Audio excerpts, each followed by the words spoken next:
மதிப்புக்கும் மரியாதைக்கும் உரிய இந்த அருமையான உலக தமிழ் சங்கத்தினுடைய கூடுதல் பொறுப்பு இயக்குனராகவும் நாடறிந்த நல்ல தமிழ் அறிஞராகவும் இருக்கிற எங்கள் ஐயா பாராட்டுக்குரிய முனைவர் அவை நா. அருள் அவர்களுக்கு என்னுடைய வணக்கத்தை முதற்கண் தெரிவித்துக் கொள்கிறேன். கிட்டத்தட்ட ஒரு நாம் திரைப்படத்தில் சொல்லுவது போல் ஒரு டபுள் ஆக்ட், 2 ரோல் அவருக்கு. ஒன்று தமிழ் வளர்ச்சித்துறையினுடைய இயக்குனர், மிக பொறுப்பான மிகவும் தேவைப்படுகிற ஒரு பணி. அதற்கு அடுத்ததாக மதுரையிலே தமிழ் வளர்க்கிற இந்த மன்றத்தினுடைய பொறுப்பாளர். ஆகவே 2 பணி என்பதனால் இன்று அவர் நம்மிடையே வர இயலவில்லை. ஆனால் இந்த தலைப்புகளை நமது பாராட்டுக்குரிய ஆய்வறிஞர் முனைவர் சோமசுந்தரி அவர்கள் என்னிடம் கேட்டு வாங்கிய போது ஐயாவிடம் அவர் கலந்து பேசிட்டு தான் அவங்க சொல்லுவாங்க, இது நல்லா இருக்கே அந்த தலைப்பு, அதவே பேச சொல்லுங்கள் அப்படிங்கிற மாதிரி ஒரு ஒப்புதல் கொடுத்தார். இந்த மன்றத்தை இயக்குனருடைய பார்வை ஆலோசனையின் மீது மிக சிறப்பாக வடிவமைத்து நல்ல தமிழ் அறிஞர்களை, கவிஞர்களை, எழுத்தாளர்களை, பேச்சாளர்களை பேச வைத்து பல்வேறு கல்லூரிகளிலே இருந்து மாணாக்கர்களை வரவழைத்து அவர்களுக்கான தமிழ் அறிவை திகட்ட ஊட்டுகின்ற பணியை இங்கே செய்வதற்காக 2 பாராட்டுக்குரிய சகோதரிகள் இருக்கிறார்கள். ஒன்று முனைவர் சோமசுந்தரி அவர்கள், ஆய்வு அறிஞர் பொறுப்பிலே இங்கே பணியாற்றுகிறவர். மற்றும் ஒன்று முனைவர் ஜான்சி ராணி அவர்கள், ஆய்வு வளமையராக பணியாற்றி அனைத்து தொடர்புகளையும் மிகச்சரியாக செம்மையாக செய்கிற பேராளர்கள். அவர்களுக்கு எங்களது அன்பு கனிந்த வணக்கத்தினை முதற்கண் தெரிவித்துக் கொள்கிறேன். இந்த மன்றத்தினுடைய ஒவ்வொரு பொறுப்பாளர்களுமே பணியாளர்களுமே ஒரு ஏதோ நம்ம வீட்டில் போய் வந்த உடனே நம்ம சொந்தங்கள் வரவேற்பது போல் வரவேற்பாங்க. அதை அவர் ஒளிபெருக்கி சரி செய்வரும் சரி, காணொலியை இயக்குகிற எங்கள் சகோதரியும் சரி, அனைத்து நல்ல உள்ளங்களுக்கும் தமிழ் மன்றத்தில் இருக்கிற அனைவருக்கும் எனது நெஞ்சார்ந்த அன்புக்குரிய நண்பர்களே, இன்று அளிக்கப்பட்ட இந்த தலைப்பின் மீது அம்மா முதல்ல என்ற சந்தேகம் கேட்டாங்க. ஐயா, இப்படி ஒரு தலைப்பு கொடுத்துருக்குறீங்களே, நாங்கள் மனித நேயத்தை பற்றி தானே நிறைய பேசிக்கிட்டு இருக்கிறோம், அது என்னங்க ஐயா உயிரி நேயம், அதை கொஞ்சம் சொல்ல முடியுமான்னு என்னுடைய கைபேசிட்டே கேட்டாங்க. வாங்க, இப்போ நான் சொன்னேன், 2 மனிதர்கள் ஒருவர் மற்றொருடம் காட்டும் நேயம் மனித நேயம். மிக எளிதானது தான், நாம் அப்படி தான் கொண்டாடிக்கிட்டு இருக்கோம்.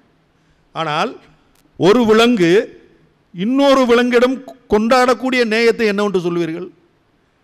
அதை மனித நேயம் என்று சொல்லிவிட முடியுமா? அல்லது ஒரு விலங்கு இன்னொரு மனிதனிடம் கொள்கிற நேயத்தை என்னவென்று சொல்வீர்கள்? உயிர் நேயத்தை என்னவென்று சொல்வீர்கள்? ஆகவேதான் தமிழ் ஒரு அற்புதமான வார்த்தையை உலகுக்கு அளித்திருக்கிறது. இன்றைக்கல்ல, நேற்றல்ல, 2600 ஆண்டுகளுக்கு முன்பே சங்க இலக்கியங்களில் இந்த உயிரி நேயம் என்கிற வார்த்தையும் இருக்கிறது. அதனுடைய தத்துவார்த்தமான வெளிப்பாட்டு காட்சிகளும் நிறைந்திருக்கின்றன. என்ன இப்போ குறைபாடு என்னவென்று சொன்னால், அதை மிக தெளிவாக மாணவர்களிடமோ இளைஞர்களிடமோ அல்லது சுவைஞர்களிடமோ கொண்டு சேர்க்காத குறைபாடு தான் நம்மளுடைய குறைபாடு.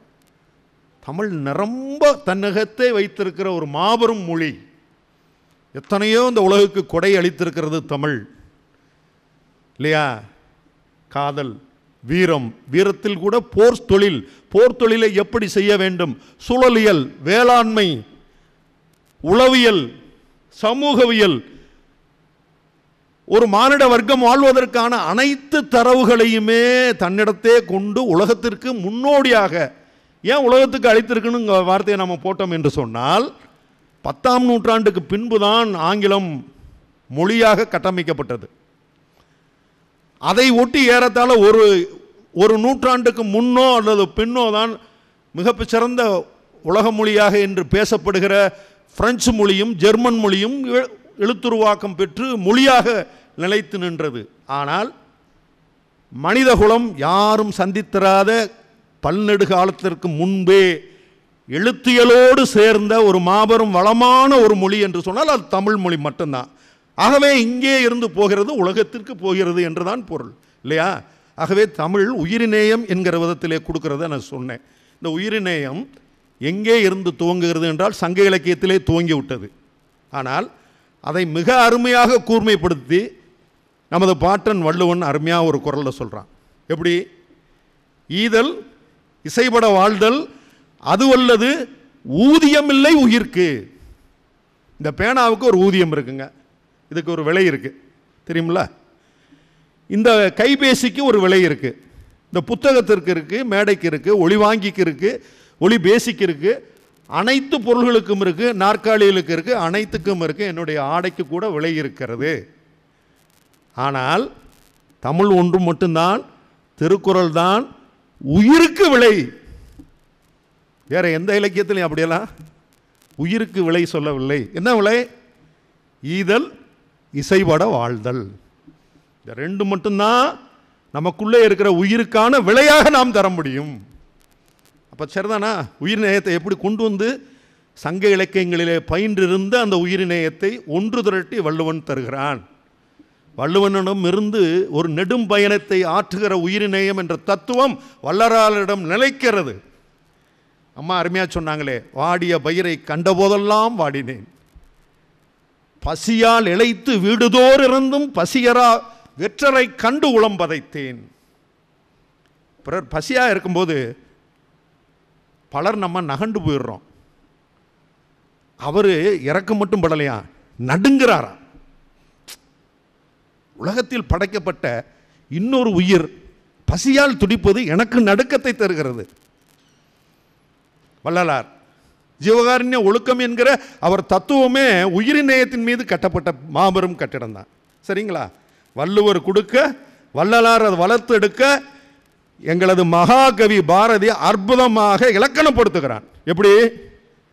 கவிஞர் பேனா இருக்கிறாரு, கவிஞர் இரா ரவி இருக்கிறாரு என்பது அன்புக்குரிய அண்ணன் மூரா இருக்கிறார்கள், மலர்மகள் இருக்கிறார்கள், நாமினி கவிஞர் எங்களது நாசர் அவர்கள் இருக்கிறார்கள், பல்வேறு அறிஞர் பெருமக்கள் இருக்கிறீங்க, எனது அன்புக்குரிய தோழர் ஸ்ரீரசா அவர்கள் இருக்கிறார்கள். நான் கேட்டுக்கொள்வது என்னவென்று சொன்னால், இந்த உயிரினேய தத்துவத்தை மிக அற்புதமாக இலக்கணப்படுத்தியவன் பாரதி. எப்படி? பெரியவங்ககிட்ட சொல்லலை, இளைஞர்கள்ட்ட சொல்லலை, பாப்பா பாட்டில் கொண்டு வைக்கிறேன். அதை ரொம்ப நுட்பமாக வைக்கிறான். வளர்ந்து வருகிற இளம் பிள்ளைகள் தான் இந்த கருத்தை உள்வாங்க வேண்டும், இந்த உலகத்தை எதிர்நோக்குவதற்காக என்று வைக்கிறான். எப்படி தெரியுமா? ஜாதிகள் இல்லையடி பாப்பா, குலத்தாழ்ச்சி உயர்ச்சி சொல்லல் பாவம், நீதி உயர்ந்த மதி கல்வி, நித்தம் உடையவர்கள் மேலோர். இப்படி சொல்லிக்கிட்டு வர்றவன் தன்னுடைய கடைசி வரியில் முத்தாய்ப்பாக வைக்கிறான், உயிர்களடுத்து அன்பு வேண்டும், உண்மை தெய்வம் உண்மை என்று தானறிதல் வேண்டும், வைரமுடைய நெஞ்சு வேண்டும், இது வாழும் முறைமையடி பாப்பா. எப்படி? இந்த பாட்டில் பல்வேறு கருத்துக்களை அடுக்கடுக்காக சொல்லிவிட்டு இறுதியாக உனக்கு மிக பெரும் உயர்வை தரக்கூடிய ஒரு செய்தி என்னவென்று சொன்னால், உயிர்களிடத்து அன்பு வேண்டும். ஆகவே சங்க இலக்கியம் பரப்பிய உயிரினேயத்தை வள்ளுவன் எடுத்து கொடுக்க, வள்ளலார் வளர்த்தெடுக்க, மகாகவி இலக்கணப்படுத்தி கொடுக்கிறான். இத்தனை உயர்வுமிக்க அந்த உயிரினேய சிந்தனைகள் தமிழிலே பல நூறு உண்டு, பல நூறு. ஆனால் நமது அற்புதமான இந்த நேரம் கருதி சுருக்கமாக 4 காட்சிகளை மட்டும் மாணவர்களுடைய மனம் கொள்ளத்தக்க வகையில் இங்கே காட்சிப்படுத்தலாம் என்று நினைக்கிறேன். காட்சி 1, முத்தொள்ளாயிரம் என்கிற ஒரு பணுவல். அதில் பாடல் எண் 69. உங்களில் பலர் முத்தொள்ளாயிரம் படித்திருக்கலாம், கேள்விப்பட்டிருக்கலாம், சிலர் படிக்காமலும் இருக்கலாம். ஆனால் நான் ஒன்று கேட்டுக்கொள்வது என்னவென்று சொன்னால், தமிழராய் பிறந்த ஒவ்வொருவரும் அவசியம் படிக்க வேண்டிய ஒரு பணுவல் என்று சொன்னால் முத்தொள்ளாயிரம். ஏன்? வெறும் 3.25 அடி கொண்ட வெண்பாக்களால் ஆகிய ஒவ்வொரு பாடலுமே ஒரு மாபெரும் கருத்துக்களை உள்ளடக்கிய ஒரு பெட்டகமாக இருப்பது. இதில் என்ன ஒரு பெரிய சோகம் என்று சொன்னால், முத்தொள்ளாயிரம்ங்கிற தலைப்பே உங்களுக்கு சொல்லக்கூடிய செய்தி 3,900 2,700 பாடல்கள் என்பது. ஆனால் நம்மளுடைய தவக்குறை, நமக்கு அந்த பாடல்கள் எல்லாம் எங்கே போயிற்று என்பது தெரியவில்லை. வெறும் 110 பாடல்கள் தான் நமக்கு கிடைத்தன. சேரனை பற்றி, சேரன் மாக்கோதையை பற்றி 21 பாடல்கள், சோழன் கிள்ளிவனவளை பற்றி 30 பாடல்கள், பாண்டியன் வழுதியை பற்றி 59 பாடல்கள் என்கிற விதத்திலே மொத்தம் நமக்கு கிடைத்திருப்பது 110 பாடல்கள். அந்த 110 பாடல்களுமே 110 கருவூலங்களாக இருக்கிறது என்று சொன்னால், இந்த தமிழ் சமுதாயத்துக்கு 2700 பாடல் கிடைச்சிருந்தா எப்படிங்க இருந்திருக்கோம்? நாம் எவ்வளோ பெரிய பாவம் செஞ்சுருக்கோம் பாருங்களேன். கிடைக்கல. ஏன் கிடைக்கல? அன்பு மாணவர்களுக்கு நான் கேட்டுக்கொள்வது என்னவென்று சொன்னால், தயவு செய்து ஊவேசாவினுடைய என் சரித்திரத்தை படியுங்கள். ஒவ்வொரு இடமா போகிறான், தமிழில் மறைந்திருக்கிற ஏடுகளையும் பணுவல்களையும் தேடி தேடி தேடி தன்னுடைய வாழ்க்கையை தத்தம் பண்ணுகிறான். பல இடங்கள்ல அவன் கண்ணு முன்னாடியே இப்போ இதெல்லாம் உடைஞ்சு போன ஓலை சுவடிகள்னு கண்ணு முன்னாடியே நெருப்பில் போடுறாங்க, எரிக்கிறாங்க. என் பரம்பரை சொத்து யாருக்கும் கொடுக்க மாட்டேன்னு குப்பையாக்கி கீழே கொட்டுகிறார்கள். அதற்குள்ளே எல்லாம் ஒரு பெட்டகம் இது போன்று 2700 பாடல்களில் எத்தனை போனதோ. நமக்கு கிடைத்தது 110.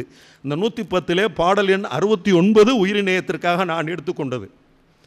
அன்புக்குரிய நண்பர்களே, மாறன் வழுதி என்கிற பாண்டிய மன்னன், இந்த வழுதி என்கிற பேர் பல மன்னர்களுக்கு இருக்கிற ஒரு பொது பேர், பாண்டியனுடைய மன்னர்கள் பலருக்கும் இருக்கிற பொது பேர். ஆனால் ஆய்வு செய்து பார்த்தால் 10 அல்லது 12ஆம் நூற்றாண்டுக்குள் இருக்கிற ஒரு பாண்டிய மன்னன், அவனுடைய வீரத்தை, காதலை, அவனுடைய நேர்த்தியை சொல்லக்கூடிய பாடல்கள் தான் அந்த 50 பாடல்களும். அதில் 69வது எண்ணுள்ள இந்த பாடல் உயிரினயத்தை எவ்வாறு தாங்கி பிடிக்கிறது, ஒரு விலங்கு இன்னொருடம் எப்படி தன்னுடைய நேயத்தை காட்டுகிறது என்பதை குறிப்பதாகும். ஏனைய பெண்டிரெல்லாம் எரிமூழ்க கண்டு தன் தானையால் கண்புதைத்தான் தார்வழுதி. யானையெல்லாம் புல்லார் பிடி புலம்ப தன் கண் புதைத்தவே பல்யானை பட்டக்களத்து. இதுதான் பாட்டு. இது சொல்கிற செய்தி என்ன? மன்னன் மாறன் வழுதி ஒரு எதிரிய நாட்டின் மீது ஒரு மாபெரும் படையெடுத்தாச்சு. மிக பெரும் போர் நடக்கிறது. போரினுடைய இறுதி உங்களுக்கு தெரியும், எல்லாம் முடிஞ்சது. இப்போ போர்க்கள காட்சியை பார்ப்பதற்காக வெற்றி வீரனாக உள்ளே வருகிறான் மாறன் வழுதி. அப்படி வரும்போது கை வெட்டுப்பட்டவர்கள், கால் வெட்டுப்பட்டவர்கள், தலை இல்லாமல் முண்டமாக கிடக்கிறவர்கள், உயிரிழந்து துடித்து கொண்டிருப்பவர்கள் என்ற அகோரமான அந்த காட்சியை பார்க்கிறான். மாபெரும் வீரனுக்கு மனம் கலங்குகிறது. இப்படியாக ஒரு போர் நமக்கு தேவையா என்கிற ஒரு கேள்வி உடனே நமக்கு வரும். மனித குலத்தை சிதைக்கிற ஒரு போர் தேவையா? அதுவும் வள்ளுவன் தான் இலக்கணம் சொல்கிறான். எப்படி வளர்ந்திருக்கிற பயிர்களுக்கு இடையே இருக்கிற களைகளை விவசாயியை அறுக்க வேண்டிய கடன் இருக்கிறதோ, அதுபோல எதிரிகளை வீழ்த்த வேண்டிய கடன் ஒரு மன்னனுக்கு இருக்கிறது சொல்கிறான் இல்லையா? அந்த வேலையை செய்தாச்சு. போர்க்களம் முடிஞ்சது. இவன் பார்க்குறான். பார்க்கும்போது இவன் கண்ணு முன்னாடி அத்தனை அவலமும் நிற்கிறது. பல இடங்களிலே எதிர்நாட்டு வீரர்கள் செத்து வீழ்ந்து கிடப்பதை பார்த்து அவர்களுடைய மனைவிமார்கள்லாம் பெரிய அளவில் நெருப்பு மூட்டி உள்ளே இறங்கிக்கிட்டு இருக்காங்க, நெருப்புக்குள் வீழ்ந்துக்கிட்டு இருக்காங்க. இவன் பொறுக்கலை.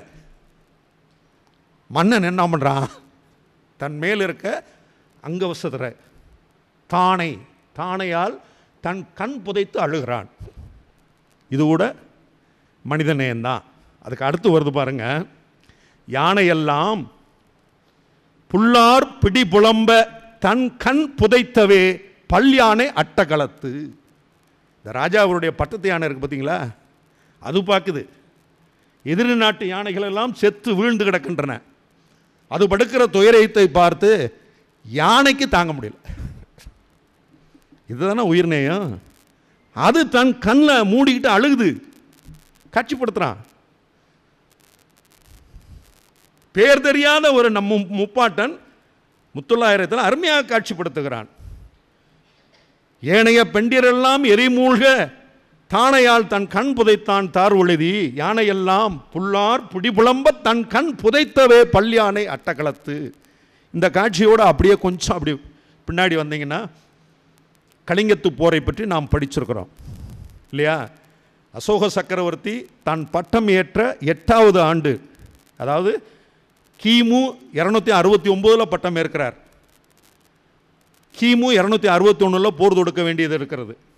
ஆனால் என்ன விசேஷம்னா, அவன் கலிங்கத்து போர் என்று தான் வரலாறு பதிவு செய்திருக்கிறதே தவிர யார் மீது போர் தொடுத்தான் என்று இல்லை. ஆனால் மாபெரும் அழிவை சந்திக்கிறது அந்த போரில். அசோகர் மாபெரும் வெற்றியை அடைகிறார். அந்த வரலாறு நீங்கள் திரைப்படத்தின் மூலமாக கூட பார்த்திருக்கலாம்.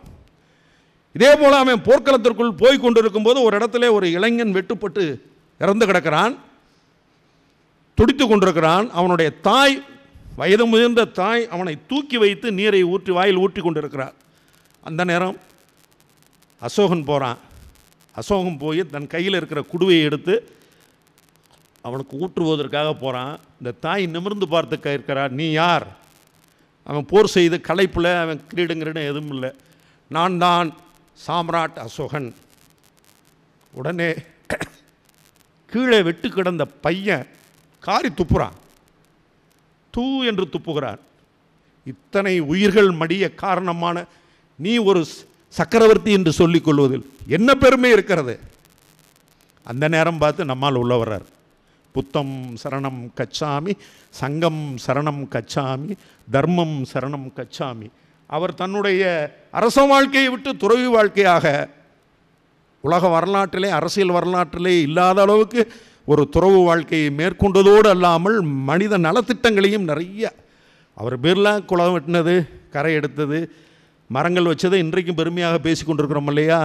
அந்த உயிரினயத்தின் அடிப்படையில் அவர் செய்த காரியம்தான். ஆகவே பாண்டியன் வழுதியினுடைய அந்த வீரத்திலே பங்கு ஏற்று அவனுடைய பட்டத்தை யானையும் அழுகிறது என்று சொன்னால் அதுதான் தமிழினுடைய சிறப்பு. காட்சி 1. அடுத்து காட்சி 2. காட்சி 2ல் ஒரு மிக முக்கியமான அகநானூற்று பாடலை நான் உங்களிடம் சொல்லலாம் என்று நினைக்கிறேன். பாடல் எண் 4. அகநானூரில் பாடல் எண்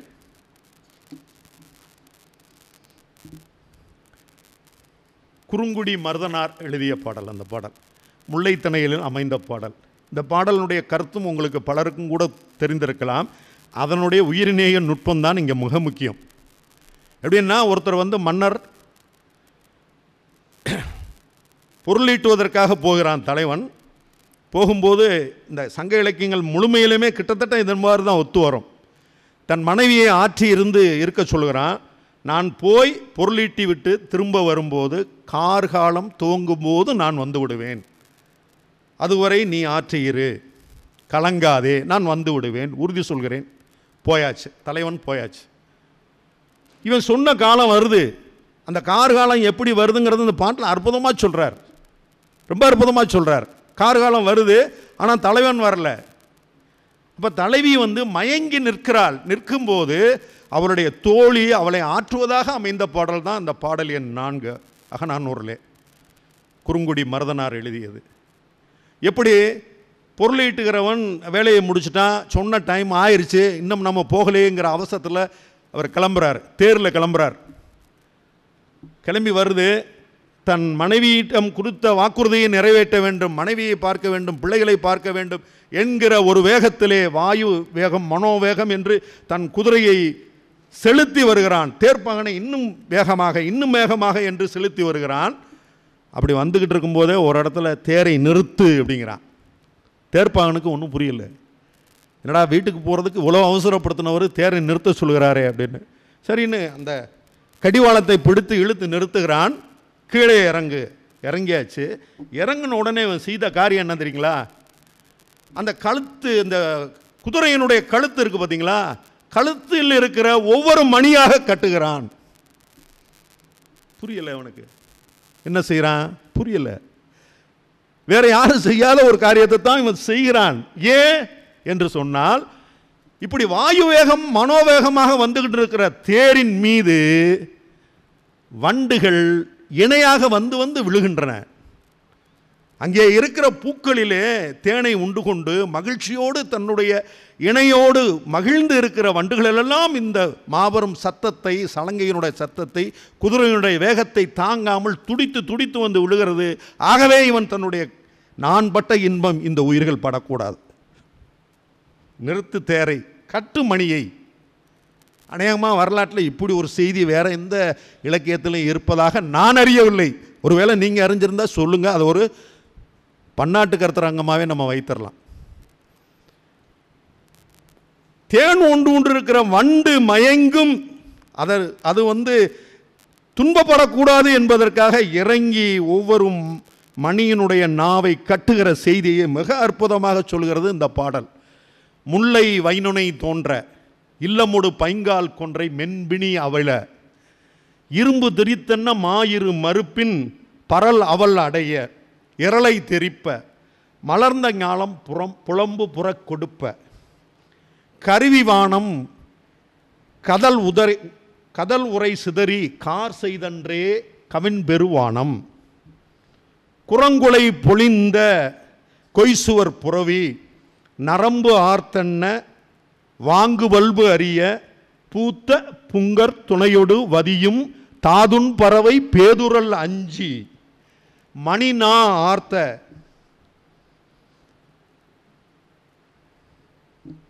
குறும்பொறை நாடன் தாதுன் பறவை பேதுரல் அஞ்சி மணிநா ஆர்த்த மான்வினை தேரன் உவக்கான் தோன்றும் குறும்பொறை நாடன் கரங்கிசை விழவின் உறந்தை குணாது நெடும்பெரும் குன்றத்து அமர்ந்த காந்தல். இதுதான் கவிதை. அதாவது முல்லையினுடைய மொட்டுக்கள் மலர்கின்றன. இல்லம் என்று சொல்லக்கூடிய கொன்றை என்று சொல்லக்கூடிய மலர்களெல்லாம் கார்கால துவக்கத்தில் அரும்பிக் கொண்டிருக்கின்றன. இரும்பு தெரித்தன்ன கொம்புகளை உடைய இரும்பை அப்படி சொல்லட்டி விட்ட மாதிரி இருக்காங்க கொம்பு, மான் கொம்பு. அப்படி இருக்கிற அந்த இளம் மான்களெல்லாம் துள்ளி குதிக்கின்றன. ஏன்னா மழை வரப்போகுது, பருவம் வந்தாச்சு, சாரல் வரப்போகுது. அதே போல் எங்கு பார்த்தாலும் வானம் மேகம் மூட்டமாகவும் அருமையாக அந்த கானகம் காட்சியளிக்கிறது என்று சொல்லிவிட்டு அந்த அருமையான கானகத்துக்குள்ளே இவன் புறவியை செலுத்துகிறான். செலுத்துகிற புறவியினுடைய அந்த வேகத்தை தாங்க மாட்டாமல் வண்டுகள் படுவதை அருமையான அந்த 4 வரிகளிலே சொல்கிறான். பூத்த பொங்கர் துணையொடு வதியும் தாதுன் பறவை பேதுரல் அஞ்சி மணினா ஆர்த்த மான்வினை தேரன். ஆகவே தன்னுடைய வேகம், தன்னுடைய அவசரம் எதுவாகவும் இருக்கலாம். ஆனால் மானுடத்தில் எந்த ஒரு உயிரும் சிரமத்திற்கு உட்படக்கூடாது என்கிற மனோபத்துவத்தில் இந்த பாடலை ரொம்ப அற்புதமாக குறுங்குடி மருதனார் பாடி காட்டியிருக்கிறார்கள். இதுக்கு ஒரு வாழ்வியல் சான்று ஒன்று அருமையாக சொல்லலாம். எப்படின்னா, ஒரு துறவி அவருடைய சீடர் பேசிக்கிட்டு இருக்காங்க. பல்வேறு உலக விஷயங்களை பாடமாக அவர் போதித்துக்கிட்டு இருக்கிறார். அப்போ அந்த சீடர் கேட்குறாரு, சாமி, பயன் கருதாத அன்பிற்கும் சுயநல அன்பிற்கும் என்ன வேறுபாடுன்னு கேட்குறாரு. உடனே இவருக்கு ஒரு வார்த்தையால் பதில் சொல்லுவதை காட்டிலும் நிகழ்ச்சியால் பதில் சொல்ல விரும்பிய அந்த துறவி பார்க்கிறார். அவர் அமர்ந்திருக்கிற இடம் ஒரு குளக்கரை. அந்த குளக்கரையிலே ஒரு இளைஞன் உட்கார்ந்து தூண்டில் போட்டு மீன் பிடித்து கொண்டிருக்கிறான். உடனே இவர் அவனையும் கூட்டிகிட்டு அங்கே போகிறார். பக்கத்தில் இருக்கிற பெட்டியில் ஒரு 4 மீன் உயிரோடு துள்ளி கொண்டு இருக்கிறது. 4 மீன் ஏற்கனவே செத்து உள்ள கிடக்கு, பிடிச்சது, இன்னும் பிடிச்சிக்கிட்டு இருக்கிறார். இந்த துறவி கேட்டார், இளைஞனே, நீ என்ன செய்து கொண்டு இருக்கிறாய்? ஐயா, நான் மீன் பிடித்து கொண்டு இருக்கிறேன். ஏன் என்று கேட்டார். எனக்கு அது மிகவும் பிடிக்கும். மீன்கள் எனக்கு மிகவும் பிடித்தமானவை. இன்று இரவு அருமையான உணவு எனக்காக காத்திருக்கிறது, ஒரு பிடி பிடித்திட வேண்டியதான். சாமி, வேணும்னா நீங்கள் 2 மீன் எடுத்துகிட்டு போங்கண்ணா. ஐயா, நான் துறவி, நான் சாப்பிடுவதில்லை. அப்படியா, மீன் உனக்கு ரொம்ப பிடிக்குமா? ஆமாம் ஐயா. அந்த இடத்த விட்டு நகண்டார். இன்னும் கொஞ்சம் தூரம் போனோடனே ஒரு பெரியவர் ஒருத்தர் பை நிறையா ஒரு பொருளை கொண்டு வந்தார். அவர் என்ன கொண்டு வந்தார்னா, அந்த பை நிறைய அவள் பொறி. அதே குளக்கரைக்கு வந்தார். பையை அவுத்து கொஞ்சம் கொஞ்சமாக அப்படி எடுத்து விட்டார். மீன்கள் எல்லாம் கூட்டம் கூட்டமாக ஆர்வமாக அந்த பொரியை அவங்க கவி கொண்டு ஓடின. உடனே இவர் அங்கே அந்த சீடரை கூட்டு போகிறாரு. ஐயா, நீங்கள் என்ன செய்து கொண்டு இருக்கிறீர்கள்? ஐயா, நான் மீனுக்கு உணவளித்து கொண்டிருக்கிறேன். ஏன் என்று கேட்டார். ஏனென்றால் மீனை எனக்கு ரொம்ப பிடிக்கும். மீன் மீது எனக்கு அளவுக்கு அதிகமான பிரியம், அன்பு.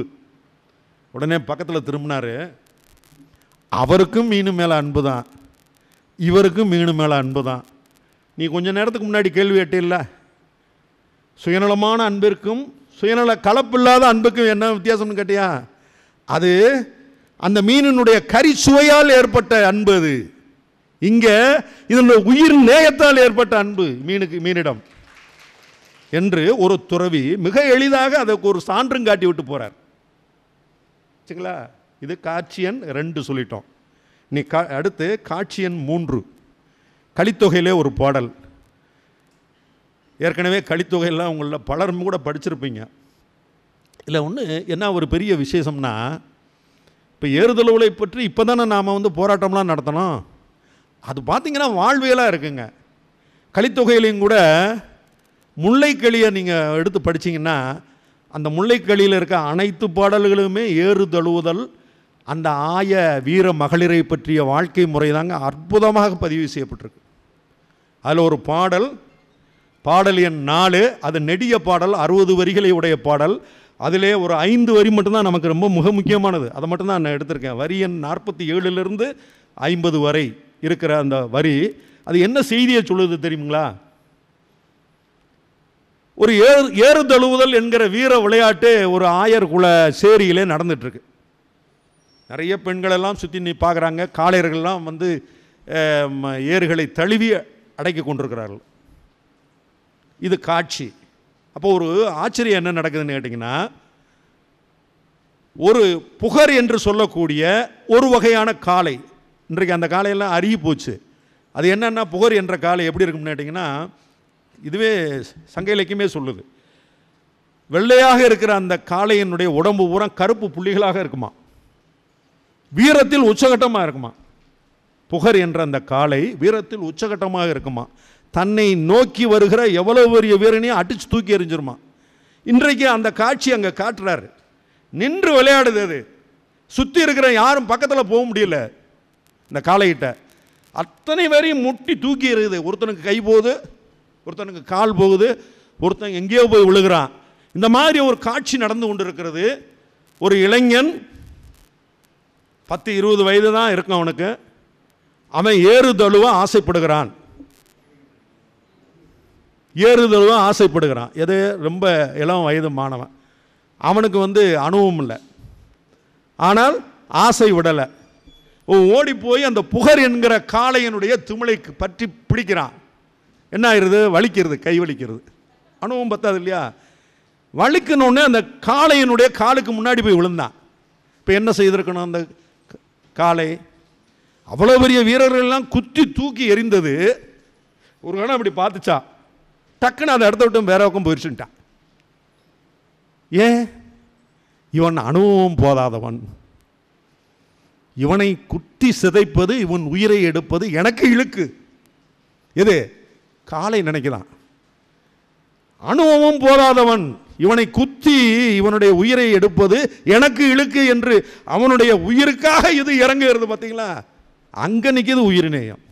இது ஒரு விலங்கு மனிதனிடம் நேயத்தை காட்டுகிறது. அதை அற்புதமாக சொல்கிறார். சரி, அப்போ இவ்வளவு சிரமத்துக்கு இடையில் இவன் ஏன் போய் அந்த காளையை போய் தழுவணும்? உயிருக்கு அபாயம் உள்ளதுன்னா அதுக்கு பாடல் எண் 4 ஒரு செய்தியை சொல்கிறாங்க. அற்புதமான செய்தி. 2 பாட்டுமே நான் சொல்லிடுறேன். என்னன்னு கேட்டிங்கன்னா, இந்த ஆய வீர மகளிர் வந்து மணமக்களை தேர்ந்தெடுக்கும் போது எப்படி இருப்பாங்களாம், இவன் காளைகளுக்கு அஞ்சாமல் அடக்குகிறானா, அது ஒன்று தான் கேட்டகரி. வேற அவன் எவ்வளோ பொருள் வச்சுருக்கான், பொண்ணு வச்சுருக்கான், எப்படி காளையை அஞ்சாமல் அடக்குவானா? அடக்குனால என் கணவன். இல்லைன்னா இந்த பிறவியில் இல்லை, எந்த பிறவிலையும் அப்படி ஆளுகளை நாங்கள் தேடுறதில்லை. கொள் ஏற்று கோடு அஞ்சுவானை மறுமையிலும் புல்லாலே ஆயமகள். எப்படி வரி பாருங்க. கொள் ஏற்று கோடு அஞ்சுவானை. கோடு என்பது கொம்பு. கொன்று வீசக்கூடிய கொம்புகளை உடைய காளைகளை அடக்க அஞ்சுகிறவன் எவனோ அவனை இந்த பிறவியில் மட்டுமில்லை, அடுத்த பிறவிலும் கூட நான் தழுவிக்கொள்ள மாட்டேன். இந்த பாட்டை படித்தோன்னே எனக்கு இன்னொரு சிந்தனை போச்சு. கம்பராமாயணத்தில் ராமன் ஒரு ஏகபத்தினி விரதன் என்பதை உலகம் பூரா கொண்டாடிக்கிட்டு இருக்கோம், பேசிக்கிட்டு இருக்கோம், கருத்தரங்களில் பேசுகிறோம். அவர் சொன்னது என்ன? சீதைக்கு கொடுத்த வாக்கு என்ன? மிதிலையிலே அவளை கரம் பற்றும் போது கொடுக்குறான். இந்த வார்த்தையை அவள் வந்து அசோகவனத்திலே இவன்ட்ட சுட்டி காட்டுறா. இப்படி ஒரு சத்தியத்தை எனக்கு செய்திருக்கிறான் கம்பன், அதை நினைவுபடுத்து. என்ன சத்தியம்? இந்த இப்பிறவைக்கு இருமாதரை சிந்தையாலும் தொடேன். யாரு? கம்பராமாயணத்தில் கம்பர் சொல்லி ராமன் சொல்வதாக வருவது. அது என்ன வார்த்தை? இந்த இப்பிறவிக்கு இருமாதரை சிந்தையாலும் தொடேன். அதோட அந்த வரியை பொருத்தி பாருங்க. கொல் ஏற்று கோடு அஞ்சுவானை மறுமையிலும் புல்லாலே ஆய மகள். இப்போ ராமன் கூட இந்த பிறவியில் தான், அடுத்த பிறவியில் அவர் எப்படின்னு அவருக்கே தெரியும், உங்களுக்கெல்லாம் தெரியும். கிருஷ்ணவதாரம், கோபியர் கொஞ்சம் ரமன். ஆகவே ஒரு சரித்திர புருஷனை காட்டிலும் வீரம் செறிந்தனாக கொள்கை பிடிப்புள்ளவளாக ஆய வீர மகளிர் இங்கே இருந்திருக்காங்க அப்படிங்கிறது. அதை வச்சு தான் அவன் போய் அங்கே எடுக்கிறான்.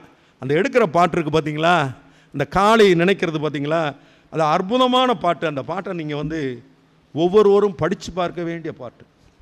கோல் வலிக்கு தன் முன்னர் வீழ்ந்தான் முன் செல்லாது, கோல் வலிக்கு தன் முன்னர் வீழ்ந்தான் முன் செல்லாது, மீளும் புகர் ஏற்று காளைகான் மண்டு அமருள் வாள் அகப்பட்டானை ஒவ்வான் என பெயரும் மீளி மரவனும் பொன்மை. அதே பக்கத்தில் இருக்கிற ரெண்டு பெண்கள் பேசிக்கிறாங்களாம். இது ஏன் அதை விட்டு அகன்று போச்சு தெரியுங்களா அப்படிங்கிறதுக்கு அந்த காரணம் சொல்கிறான். ரெண்டு ஆய மகளிர் பேசிக்கிறாங்க. ஏன் அந்த காலை புகர் காலை இவனை விட்டுட்டு போயிடுச்சு? வேறு ஒன்றும் இல்லை, ஒரு முட்டுச்சந்தில் வாளோடு ஒருவன் நீரை நிற்க இன்னொருவன் வாள் இல்லாமல் அகப்பட்டு கொண்டால் அவனை எப்படி இவன் வந்து நமக்கு ஒவ்வ மாட்டான் என்று விட்டு போகிறானோ அப்படி போயிட்டு என்று சொல்வான்.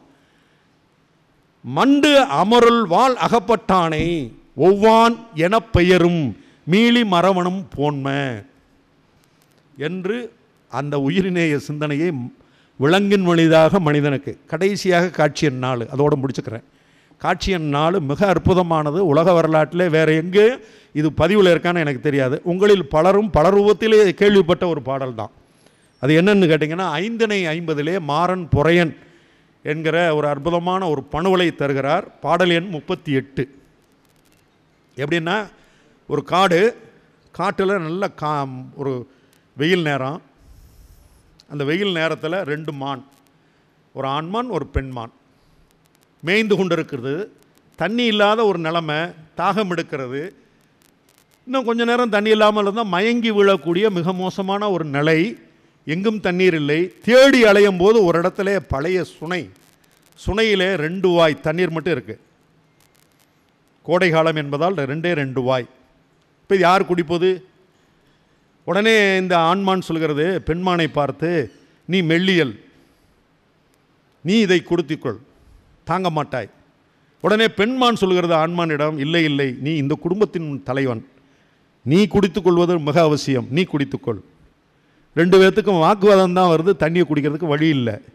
அப்போ அவங்களுக்குள்ளே ஒரு ஒப்பந்தம் வருது. என்ன ஒப்பந்தம்? 2 பேருமே குடிச்சுக்கலாம். சரி, இந்த 2 வாய் உள்ள அந்த சிறு பள்ளத்தில் 2 பேர் வாய் வச்சாச்சு. ஆனால் தண்ணீர் அப்படியே இருக்குது.